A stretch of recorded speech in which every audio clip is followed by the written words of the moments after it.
Yeah. is my thought. Oh, Dr. Muffin, we were just talking.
There is no. Is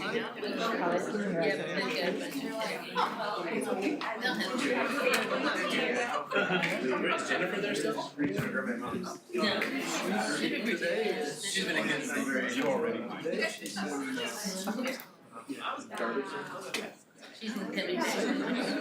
St. Luke's, can you guys hear us? Is it not working? Are we muted? Let's see. We're not. Sure. After it is, yeah.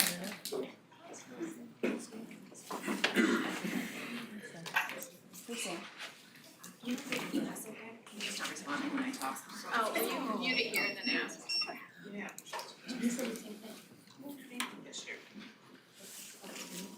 not So muted. like, say like, can you hear us here and then you are. Khaled, can you hear us? No, see, he's not responding. St. Luke's? Let's make sure you're not fully muted. Ceiling mics are muted. Doesn't look like that's on. Okay. Can you hear us?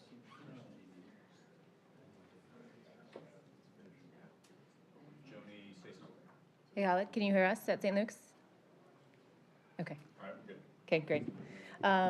Thanks everybody for being here. My name's Dr. Joni Lathan. It's my honor to introduce this noontime lecture. Just some housekeeping. If we could keep cell phones off or on silent, on vibrate, as well as pagers, that would be wonderful for today's presentation. If you could humor me for a little bit, I know that if you've been to this lecture before, I'm sure you're well versed in the story behind this lectureship. But I think it's important to honor the what and the how, and the person who brought us, and the family who has brought us here for this lectureship. So, the Goodson Lectureship was established in memory of Dr. William Goodson, Jr., a longtime internist in Kansas City.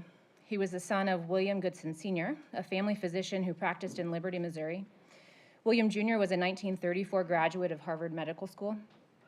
After his internship, he returned to Liberty to practice with his father and later pursued a 3-year fellowship in internal medicine at the Mayo Clinic.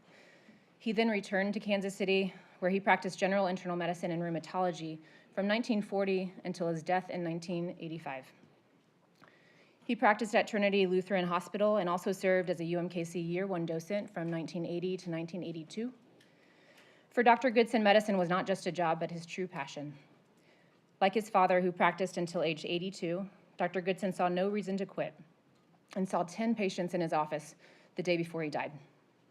By all accounts, Dr. Goodson was the embodiment of the dedicated master clinician. His family, patients, colleagues, and friends established this educational program to perpetuate his spirit of inquiry, discovery, and commitment to patient care. Since 1986, the Goodson Lectureship has honored our nation's best internists. Aligning with this, we're delighted to have Dr. Bridget McCandless as this year's honoree. Dr. McCandless is a respected figure in the healthcare field with a wealth of knowledge and experience. She's not only a prominent medical professional, but also a passionate advocate for equitable healthcare access and social justice. Her dedication to addressing healthcare disparities and fostering positive change has earned her a well-deserved reputation as a leader in the field. Her accomplishments and contributions are many, but a few of them include that she was elected to an at-large city council member position for the City of Independence in 2022. She's the former president and CEO of the Health Forward Foundation, a foundation that works to ignite a culture of health by focusing on those in need in a 6-county area surrounding Kansas City. Prior to this, she was the founder and medical director of the Shared Carefree Clinic. She sits on the Missouri Medicaid Oversight Committee, the board of the Truman Library Institute, the Independence Innovation Center, and was previously on the American College of Physicians Health and Public Policy Committee. Dr. McCandless received her medical degree from the University of Missouri in Columbia. She completed her residency in internal medicine at the University of Virginia and received an MBA in healthcare leadership from Rockhurst University. Today we have the privilege of hearing from Dr. McCandless as she shares her valuable perspectives on critical healthcare issues and public policy. Please join me in extending a warm welcome to Dr. Bridget McCandless.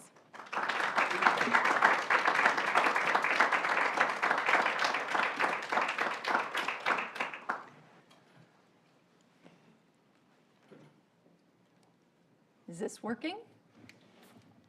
Yes? Okay. All right. Very nice to be here with you. When she gives that intro, it seems as though all of that stuff was planned and linear, and if it makes everybody else in the room feel better, most of that stuff was serendipity and happened kind of as opportunities presented themselves. You know, no kid in the 5th grade who says, I'm going to grow up to be a doctor says, boy, I hope I end up running a foundation and doing public policy. That was on nobody's list, certainly not mine. You know, I'll tell you a story that my dad's a PhD in pharmacology and taught at KCUMB for about 250 years. And when I was coming up, you know, I'm in high school and I'm like, you know, Dad, I know I've been on this medicine path, but I've got this fantastic political science teacher, and I'm kind of thinking about maybe being a politician. And my dad did not miss a beat. He looked at me and he said, I raised you better than that. So that was the end of the idea of being a politician. I went back into medicine, and little did I know that I would end up at the intersection of medicine and public policy and find that just absolutely fascinating. So this talk is going to do absolutely nothing for you in the world of taking care of your patients on a day-to-day basis, but I hope it will enlarge your idea of what it means to be a physician who gets to change the way things get done. So you've heard a little bit of my background. The free clinic I started was really by accident. One of my friends came and asked me if I would be the medical director. I told him I would do it for a year, but that was all the time I had because I was going to get married, I was going to have a family, I had other stuff to do. So I ran that clinic for 15 years. You can see how well I managed to keep my word on that. And looking, since it's Chiefs Red Friday, you notice that that is the only outfits I apparently have.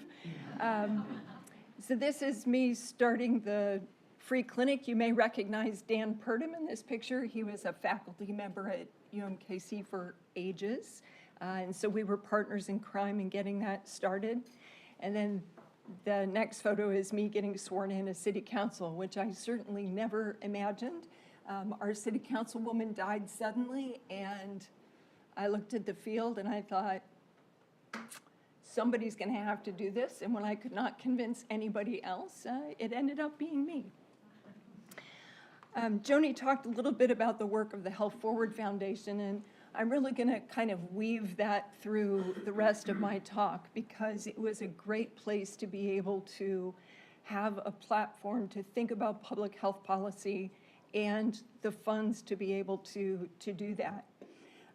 The foundation was formed when a not-for-profit hospital system was bought by a for-profit hospital system. And that not-for-profit hospital, like Truman, this was the Health Midwest system, you know, you guys give a lot of tax advantage to a not-for-profit system. And so really you are the shareholders of a not-for-profit hospital. So when it sold, the community was deserved some of that money back from the sale. And so that's how the foundation got formed. So having a really astute attorney general allowed the formation of that foundation. And when we got started, we really had the intent of working on physical health and mental health.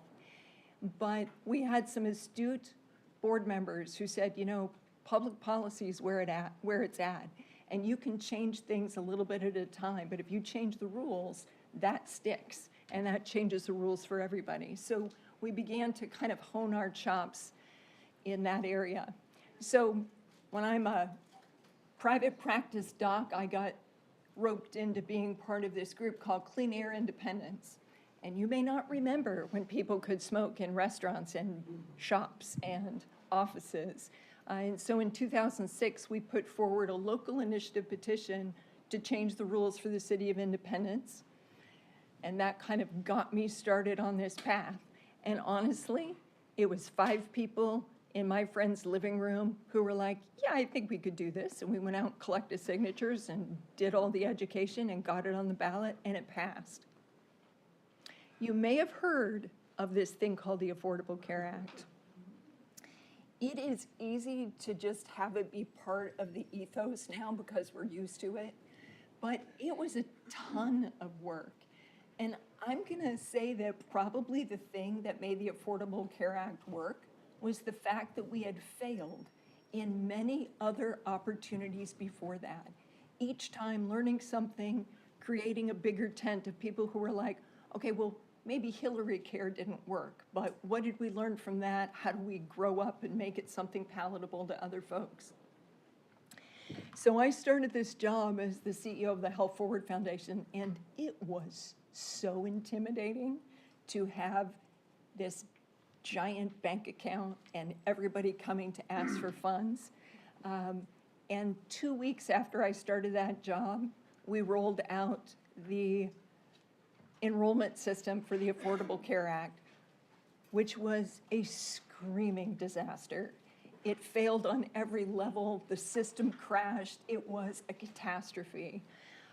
So that was kind of my introduction to going out and being the apologist for, I promise things will get better. If you want an interesting story, you should read about the IT guys who fixed healthcare.gov. It was a bunch of serious IT nerds who they kidnapped from all different kinds of places, stuck them in a basement at the White House, and they said, you have got to get in here and fix this thing. And they had to pay them something like $10 an hour, so they didn't have to go through the procurement process. So those folks sat down there for 4 months and fixed that system for next to nothing. They are absolutely unsung heroes because the system worked extremely well when they were done. Of course, you could ask what happened to all the money for the people who were supposed to build it in the first place, but that's a different story. You live in this space now, but just to highlight a reminder of some of the things that came from the Affordable Care Act. It changed your world in the hospital here, but also for your personal health care. Every single person in America benefited from this program. You don't have to pay for preventive care anymore. So it used to be you had a copay for mammograms and colonoscopies, and people didn't get them because they had that out-of-pocket money. You can actually shop for insurance and compare them. They used to be written in these long, just indecipherable, you could not compare one to another. They forced those to have some standard elements so that you could actually look across and make good decisions for you and your family. You know, kids under the age of 26 get to stay on their parents' health insurance. 3 million people got health insurance from that one line item. And it means, of course, that my children will live with me at least until they're age 26. You can't get canceled because you are inconvenient. You used to be able to be removed from your insurance because you had pre-existing conditions. I was really careful in my documentation. I did not write down migraines. I said people had headaches because migraines was a pre-existing condition. I talked about women having menstrual pain. I did not put endometriosis in my written differential because that was a pre-existing condition, which meant you were not insurable. So if you had to buy on the individual market, you could not purchase insurance. That's gone. There also used to be lifetime limits on care. If you exceeded $50,000, you could have what they called rescission. They could just say, thank you, we no longer are going to insure you because you have exceeded your lifetime cap. You can imagine that one surgery now would get you past your cap. And they said, P.S., insurance companies, you have to actually spend 85% of the money you collect on care. If you don't spend that much on care, that is refunded to the people who bought the insurance. So some people got big checks in the first couple of years. I think they've kind of figured out what their medical loss ratio is now, so there usually aren't big rebates. They also made it so that people who were older didn't get charged 5 times as much as somebody who was 20 years old. It kind of compressed that, so younger people subsidize older people, and it makes it affordable for everybody. And then the donut hole for seniors was slowly closed and eventually evaporated. It means your patients can actually take their meds. It has been a bonanza of research opportunities for economists, for social scientists, for people who study criminal justice, for people who work in education. And this is a tiny slice of the follow-up studies that have come out of this, but the long and the short is it has economic benefits for people, it makes for long-term continuity of care, and it actually reduces mortality. What was unexpected was that it decreased the rate of imprisonment. It decreased property crime. I think these are things that nobody anticipated, but as you get people to accept and experience mental health care at a better time in their life, their odds of them moving on to long-term substance use disorder or some of those other activities that ended up with them being incarcerated. So these were some of the places that states found savings that they did not anticipate. The reason I keep talking about these different issues is there were physician champions in every single one of these spaces. And the voice of the physician and other practitioners was really key in being able to get lawmakers to appreciate the enormity of the choices they were about to make. This was a project with the Kansas City Chamber of Commerce, not naturally known as a huge purveyor of health policy, but they created a group called Healthy KC, and out of that grew Tobacco 21 KC. This was an opportunity to get municipalities to change how they sold tobacco products, so both physical cigarettes and vaping pens. We ended up doing something like 70 presentations at every burg, hamlet, and city council in the metropolitan area. When we were done, you can't see the teeny tiny numbers, 1.5 million people were covered by a Tobacco 21 ordinance. So it raised the age of purchase. And what we know is that if you can make it to 21, you only have a 5% chance of becoming a lifetime smoker. So we made this from, of course, the medical side, but we made our presentation based on the economy. So we were talking to business leaders and city council people and said, you know, this is just purely a math problem. Costs you a lot of money to have a smoker. You know, their excess healthcare costs, this would have been in 2016, was $2,000. You did get a little savings by having smokers because they died sooner, and so you had a little saving on your pension. But the net was that having a smoker cost your company a lot of money. So, you know, it comes down to how do you speak the language that speaks to the person who is the decision maker? Probably one of the greatest gains out of the Affordable Care Act was the opportunity for states to expand Medicaid. For new residents, you have lived in this space, so you are used to this. But before this happened, Medicaid was a poor and. You had to be poor and blind, poor and pregnant, poor and disabled, poor and a custodial parent, or poor and senior. At no point was poor and sick part of the lexicon. So if you are a 25-year-old type 1 diabetic, you did not qualify for Medicaid until you became blind, went on dialysis, or had an amputation. Terrible public policy, terrible economic policy. As you remember, when the Affordable Care Act got passed, they expected all states to expand Medicaid. Well, what I think many people don't realize is while this is a federal-state partnership, it is entirely optional for states to participate in Medicaid. From the time it was enacted in 1965, the last state joined in 1978. So you can see that they took a long time to come around to that. And then the Fed said, by the way, you can't threaten these states with withholding money if they don't choose to expand Medicaid. So at that point, each state made its own decision. Some states jumped on it instantly. I will tell you that the states who jumped on it instantly have had much better economies than the states who have drugged their heels. Psst, Kansas, pay attention. So, you know, Kansas has not chosen to expand Medicaid. Missouri, which is the show me state, is probably also the make me state. And so our lawmakers were not interested in expanding Medicaid, even though we brought that to the floor on 6 or 7 occasions.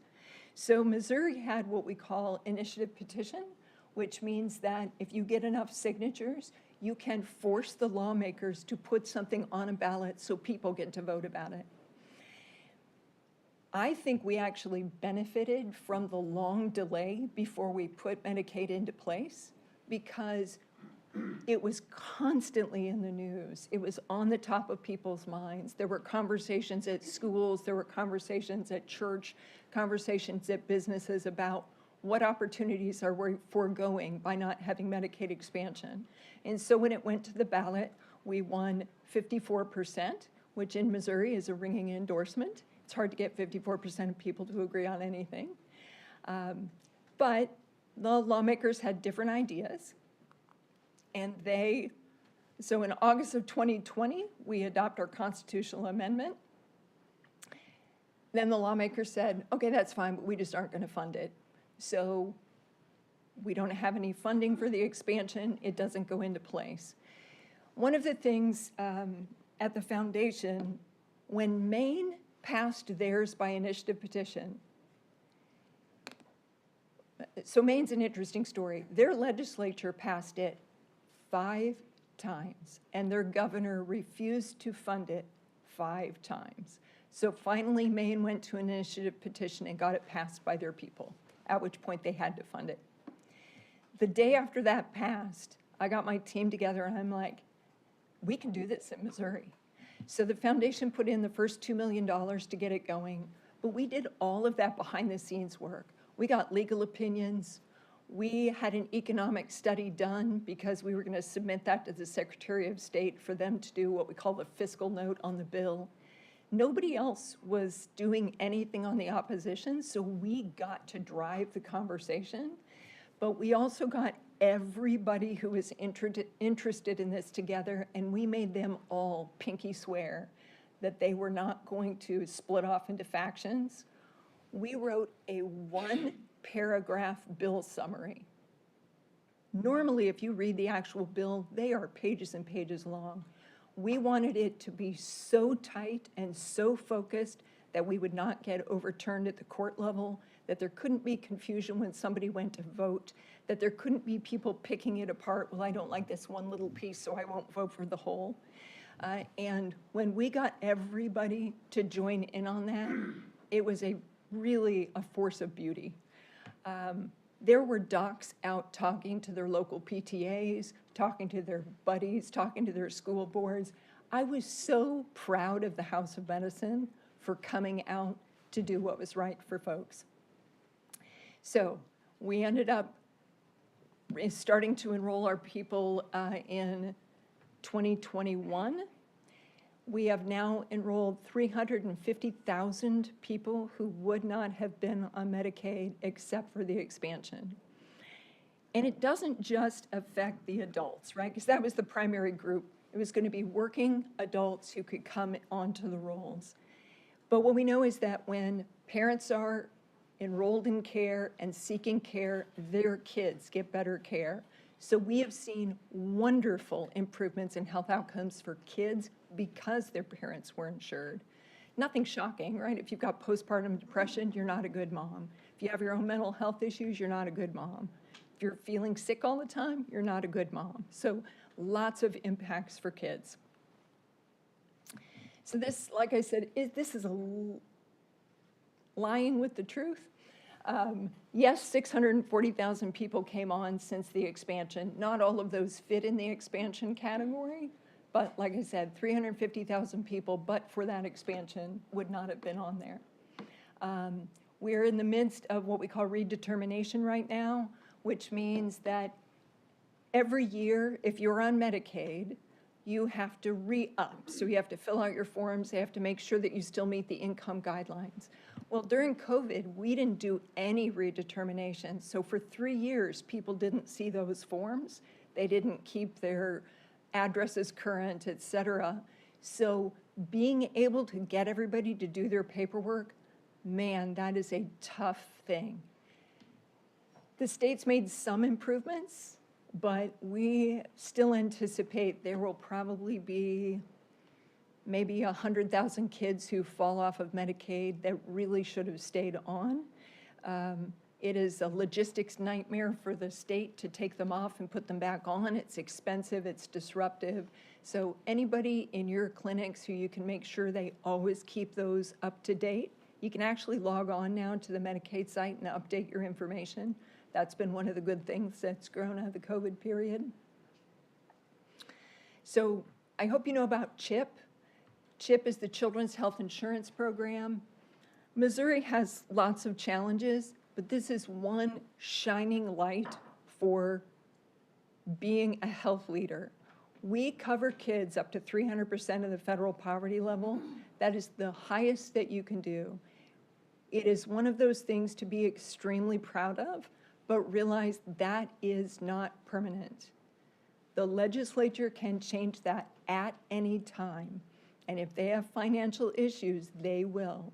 So when you bump into your lawmakers, when you send a letter to your lawmakers, you may be caretakers for lawmakers. Remind them how well this works, because it is seamless, it's easy to enroll, it's a fantastic program. You know, there's lots of places that the House of Medicine can be involved. And some are huge, like Medicaid expansion. Some are really tiny, like serving on your local Board of Health. You can have a lot of impact, even with a small investment of time. If you think about the boards of health, they set all the COVID policies. And if they did not have your input, they would be making political decisions, not necessarily good health decisions. The maternal mortality report came out of the Pregnancy Associated Mortality Review, so that's the PAMR. Missouri has horrible maternal statistics. We are not only we have 70 women roughly every year who die in that first year postpartum, either in the immediate complications or within the year from delivery. And this is one of those things that physicians went to the lawmakers and they're like, it is unconscionable that we have these kinds of outcomes. We need to have a group who get together and review every single maternal death and walk through that from beginning to end. Where did they seek care? Were there errors that happened? Were there interventions that could have been made? What worked well? What did not work well? So that we can look at our systems and put together bundles of payments and other policies that keep moms alive. So a group of physicians faithfully serve on this. If maternal fetal health is important to you, this is, I think, required reading, and they're always looking for great people to join. The next picture of this woman with her arm handcuffed, I probably am going to end up on a bunch of weird website things now that I've searched for this photograph, but this is, in state law, there was no prohibition against shackling a woman during delivery. And it was required at the prison level that women be restrained during delivery. Half of this room is female. You have, if any of you have had babies, you know it is an active process giving birth to a child, and being tied up is not helpful to be able to move around, etc. Not to mention, it reminds you during this really important life event that you are a prisoner at all times. Women on the Women's Health Advisory Panel to the Department of Health wrote a letter to the Department of Corrections and said, there's no medical necessity for this. This we should rescind.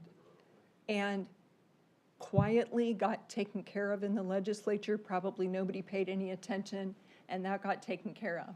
However, every county in Missouri sets its own rules. So there are 114 counties that all may have this on their books.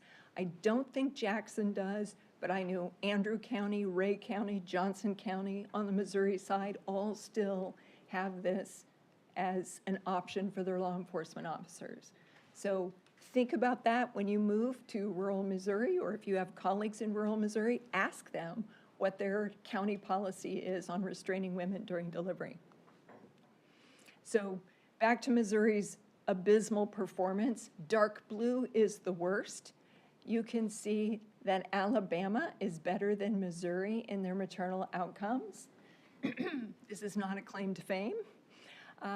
And this is one of those places where health disparities is so obvious. 3 times the rate of Black women dying in the first year after giving birth than white women. We've got work to do. Some of that on the policy level, some of that on the individual hospital and practitioner level, but we can do better. This is one example of we can do better. As you may recall, the federal rules for Medicaid require that you cover a pregnant woman until the 60th day after delivery. It does not matter if she had a complicated C-section, had resuscitation, has ongoing medical issues, is in the midst of substance use disorder treatment to be able to care for her kid. At the 60th day, your Medicaid stops.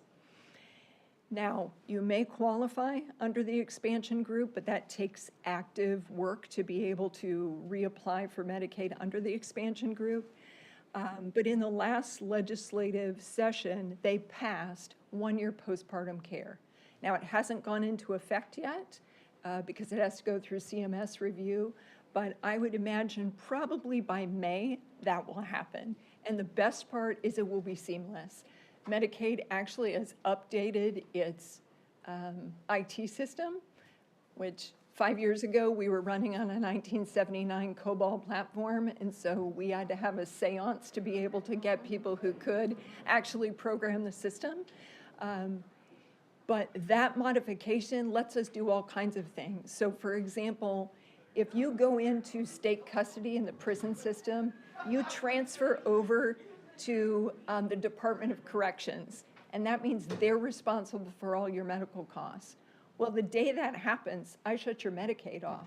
So when you get out of prison, you no longer have Medicaid, and if you have serious and persistent mental illness, you need your Medicaid. So the state finally got it set up where they can just suspend it and then turn it on before they leave. So those things don't sound very sexy, but it really matters. And I was talking earlier that when we think about public policy, we think about the legislature. This bill will change this. I have to go and lobby, 170 people to help them make the decision I want. But the rulemaking side and the implementation side, that's where the power is. 80% of what goes on in a law happens after it's passed. So that thing about just suspending Medicaid instead of turning it off, entirely done at the executive level. So there's lots of ways to skin that cat. So there are people who think about this all day long and secret ways to be able to do that. So this is one of those Missouri Take a Bow, this expansion for pregnant women. Okay, those are all things that have happened. What are things that can happen? I encourage you to think about boards and commissions. There are 150 boards and commissions at the state level in Missouri. I don't live in Kansas, so I don't pay much attention to them. I'm sure there are a similar number on that side. These are just a few of the boards and commissions that are obvious that you could serve on.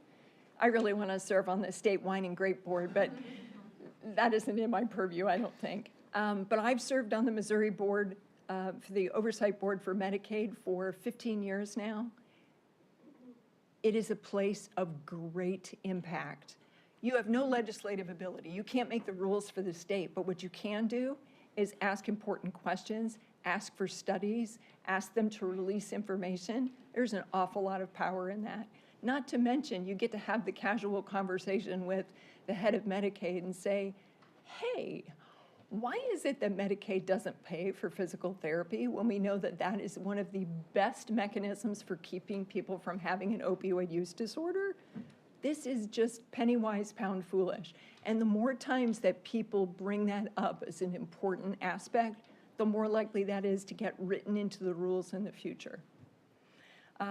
Missouri Women's Health Council is such a group of rock stars, and they put out a policy statement every year. Fantastic. And that gets mailed sort of secretly to all the lawmakers so that they can read that on their own time without it being actual lobbying efforts, because that Missouri Women's Health Board can't lobby, but they can certainly use postage stamps. Other opportunities. There has been a large group of dollars that have been punitive to Johnson & Johnson and McKesson and the Sackler family, Purdue Pharmaceuticals, for their unethical promotion of opioids. Now, this is still in flux because some are trying to declare bankruptcy. The Sackler family doesn't want to have any of their own personal money taken, so that's before the Supreme Court. But monies are coming to all the states who participated in the lawsuit, and unlike the Tobacco Master Settlement Agreement, these monies are going to go to opioid use. You need to ask good questions of your city councils and your county commission and your state. Where are those monies going? Because they're supposed to be publicly reported. They can go for prevention for kids. They can go for medication-assisted treatment. They can go for drug courts. There's a lot of variety in there, but they cannot go to pay the lights for City Hall. They cannot buy more officers. They can't buy you a new fire truck. But when people ask good questions, you get evidence-based answers. Almost every city is putting together a task force on this. They are going to need smart and wonderful people like yourselves to be part of that. So I encourage you to think about that. You know, Missouri is now a no abortion state under any circumstances. And so there are 11 petitions that are currently proposed. I don't know which ones of these are going to shake out to end up on a ballot in the future, but this is what is currently out there. So there are multiple, and they will test them to see which one they think polls the best, and then that's the one that'll end up on a ballot. The legislature is trying really hard to make sure that votes on this do not happen. So far, they haven't been able to stop this. However, there are other speed bumps in the way before this makes it to a ballot. The most conservative of these is that abortion would be available up to 12 weeks. You know, you never love the language. The rape exemption is only available if that woman reported on the rape crisis line. That's a problem.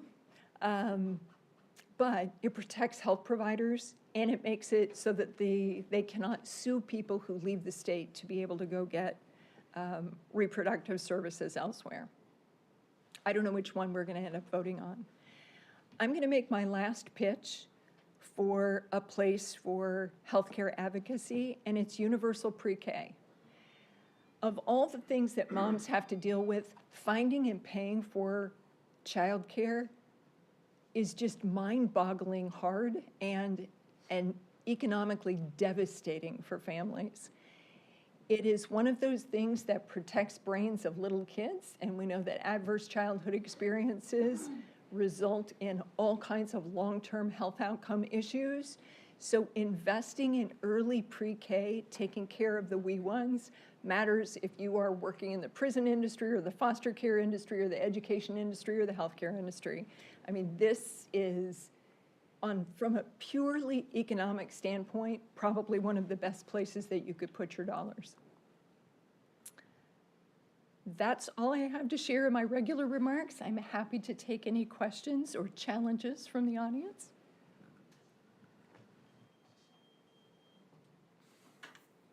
Look at that, a quiet group.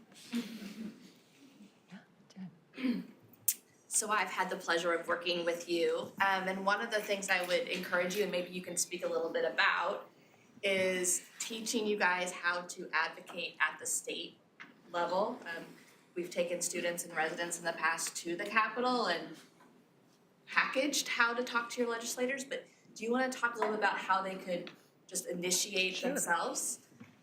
Step one, find out who your lawmaker is. This seems obvious. It's easy. You type in, who is my lawmaker? You put in your zip code, it tells you. Know who they are. Send them an introduction note. So-and-so, saw that you were recently elected. My name is Dr.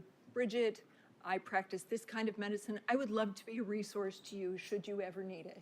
You've asked them for nothing. They have you as a resource. Include your card. They put those in a secret file. The best part is you'll never talk to the lawmaker, but you'll talk to their staff. They have as much or more power than the actual lawmaker, because the lawmaker gets termed out and the staff stays behind. And they build a repertoire of who their people are that they go to. I am still in files from 20 years ago with a really old card. That's why I have kept my cell phone number the same forever and ever, because I want that to be consistent. It is wonderful to go to Jeff City. All of your specialty societies go down and have a day. It's a wonderful opportunity just to go and see what the Capitol is like and see how that stuff works. Sit up in the gallery and watch the debate and realize that you could do this.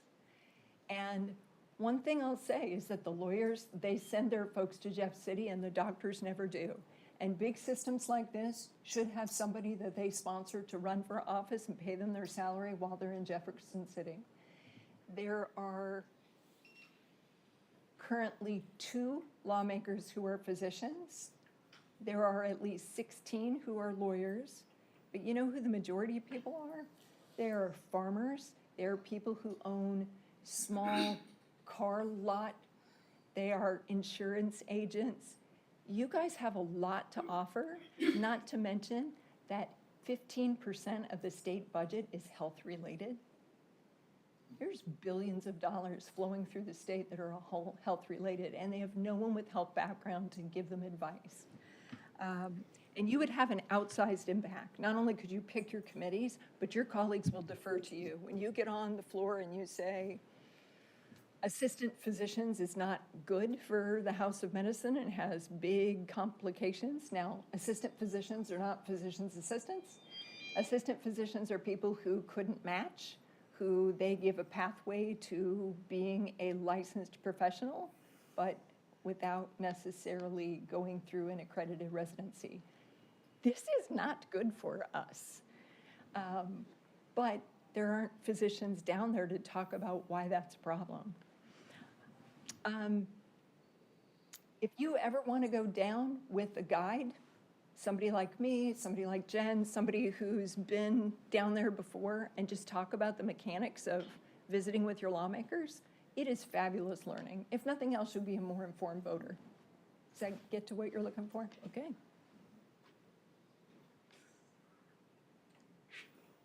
All right. I'm going to say thank you very much for your time and attention. I'm glad that you got lunch. Very kind of you to come out and listen, and I hope you will go out and change the world in the many ways that you can. Thank you.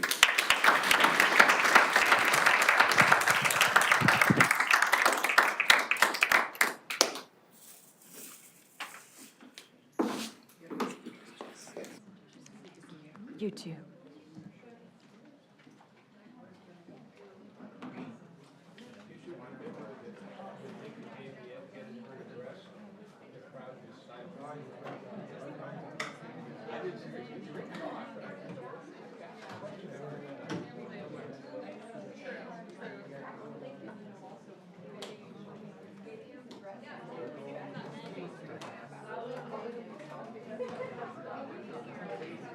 Done already? This is fabulous.